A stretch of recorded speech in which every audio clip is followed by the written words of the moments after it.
camping about 3 weekends ago in the Huntsville National Forest in Texas. Me and 3 friends that came home for the weekend. They're all in college, and usually we all get together at least once a year. They're old friends from high school. For the camping trip, we plan to go backpacking deep in the forest, live off of fish that we catch and animals that we can trap. We've been doing this for a while in Texas and numerous places, Arizona, Colorado, if anyone's familiar with the Spanish peaks there, New Mexico, so we're pretty much used to anything you'd encounter out there. It was my turn to pick where we went camping, so I chose Huntsville. More accurately, it's Huntsville, New Waverly. So we drive up there, park our car in a camping park spot, and start walking off into the forest. We had some laughs along the way, everyone catching up with each other's lives. We walked until it started to get dark and set up camp where we stopped. Everyone gathered wood to make a fire and we set our tent up. And then we do what we always do, try and scare each other with weird stories. Around this time, we started to smell something very faint. It was noticeable, but not overbearing. We couldn't put our finger on what it was, so we just carried on. Mike had to go piss, and he walked off in the forest. A second later, he comes running back, piss all down his jeans like he'd missed really bad. Immediately, we all crack up and throw some jokes at him. Then we noticed that he was white as snow and trying to catch his breath. He starts screaming for us to follow him and runs off. We all get serious and go follow him, not knowing what the problem was. We start to hear a faint scream and crying in the distance, in the direction we're running. It was pitch black away from the camp, and Mike had the only flashlight. We had left ours at camp. He had his from his trip taking a piss. So at this stage, we didn't have much choice but to follow the light, which was frantically pointing here and there in front of him. The screams get closer. Mike starts to slow down. We then notice a ratty old cabin that looked like it was abandoned except for a faint light that we could see from one of the old mildew-covered windows. The crying was intense. Whoever it was couldn't breathe enough to let out a full yell. We all followed Mike up to the front door, and we could all hear the crying from inside. As soon as he knocked on the door, it stopped. We all waited and heard really heavy footsteps walking to the door. There was a giant slam against the door and the sound of a bolt unlocking. Then nothing. We waited for a bit, knocked a few more times, but still nothing happened. We walked around the house, but there was no fucking way any of us were leaving each other's side. And we noticed a window, which was a good way up. Alex took a deep breath and asked us to give him a boost so he could see inside. Me and Mike lifted him up to the window. We watched him brush away dirt and webs and place his face close to the window to try and see something. There was a quick beep. Then suddenly he breathed in fast and let out a loud scream.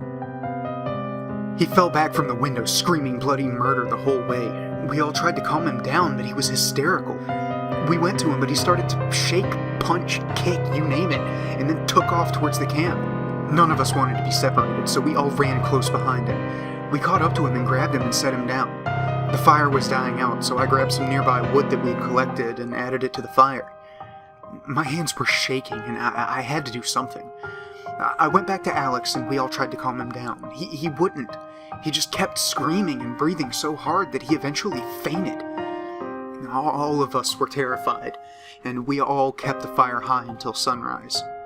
Periodically, Alex kept waking up, screaming just like before.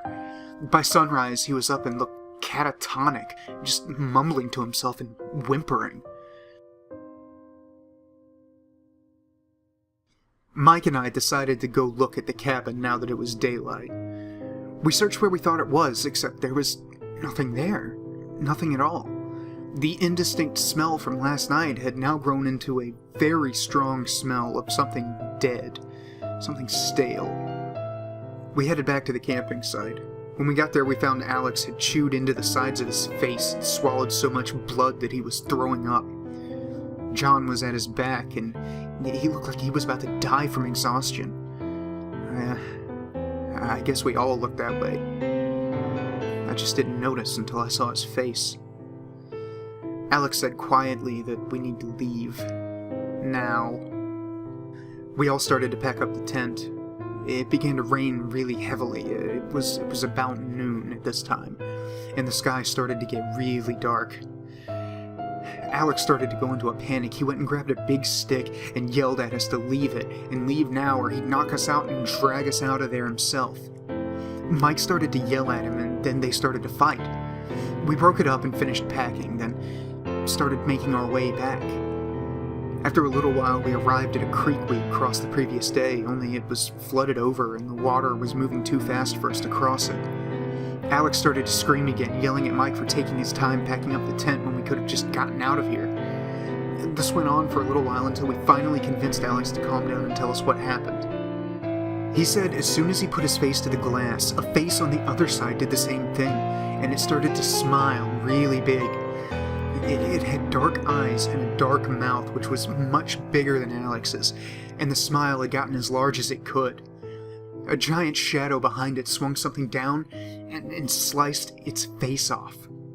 The face was stuck to the window, and he said it started to laugh quietly as it slid down. Mike, still pissed, and though he wouldn't admit it, beginning to freak out, started to argue with him again.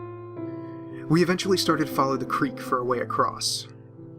We then started to see toys floating in the creek. Really old toys, old Barbie dolls and baby dolls. This wasn't like any old trash floating in the creek, though. This was a lot of Barbies, a lot of baby dolls. One washed towards the side and Mike picked it up.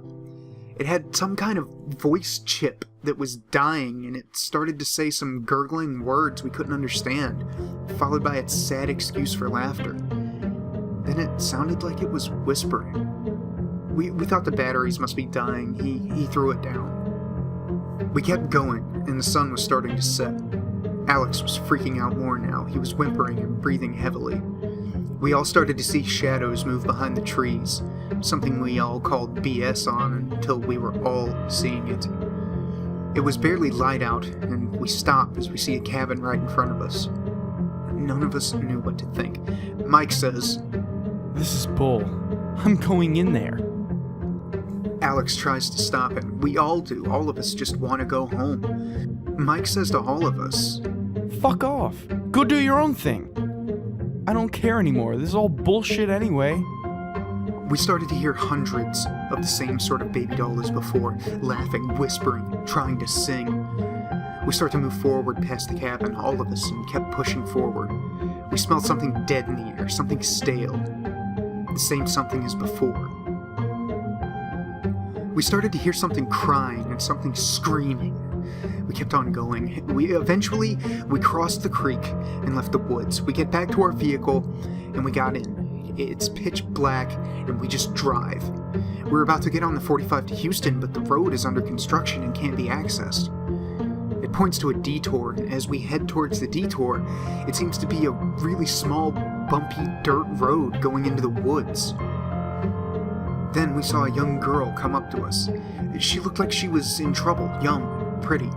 She approached the passenger side door, and she looked like she's really drugged up or beaten up. Alex doesn't roll down the windows, nor does he open the door. She reaches for the handle, and he immediately locks it. She puts her face on the window and starts to smile really big. We floor it. Alex starts to cry and scream, and we're all breathing heavy. We finally cut on a street that takes us to the 45, and we take it the whole way. When we get back to my apartment, nobody knows what to say, and we all break apart and go our separate ways. Mike messaged me later and said that he's going to go back. I try to convince him not to, and all he does is say it was our own minds that were screwing with us.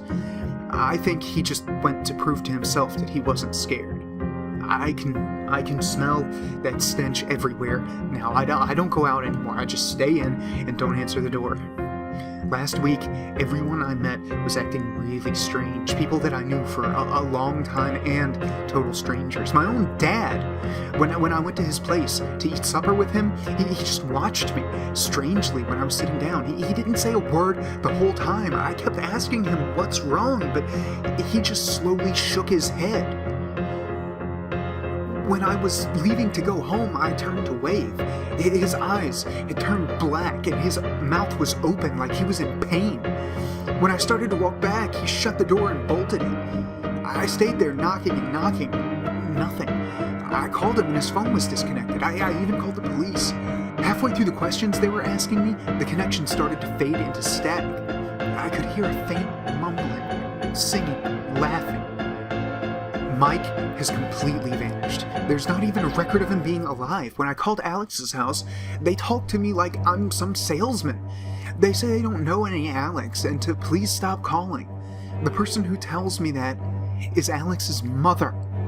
I can't get a hold of John. Someone knocked on my door, and when I went to look, I saw a face completely covering the peephole and a giant smile started to form. I called the cops again, and instead of it turning into static, they got really strange. Sir, are you affected by any drugs at the moment? No. Are you coming home anytime soon? Excuse me? Come home. And the phone call ended. My mail slot swings every now and then. Someone is sliding pieces of baby dolls through it. I try to call people now, and all I can hear is static and bad baby doll noises and crying and screaming. My TV is busted, but when I go to piss, I can hear it on. I think I might be going insane. Whoever lives above me started to scream in pain and crying deeply recently. I hear giant footsteps from their apartment. I hear bangs and something falling to the ground. From the neighbors to the right of my apartment, I hear what sounds like a baby that never gets tended to, and then it sounds like a baby doll whose batteries are dying. My phone has been ringing now, and it's Alex telling me things in a language that I've never heard before, nor could even manage to repeat. I keep getting emails, pictures of black and small colorations, and now I can't even access my email. So someone knocks on the door, then they slam against it. I can hear the bolts unlocking one by one, and I run to make sure to lock all of them back.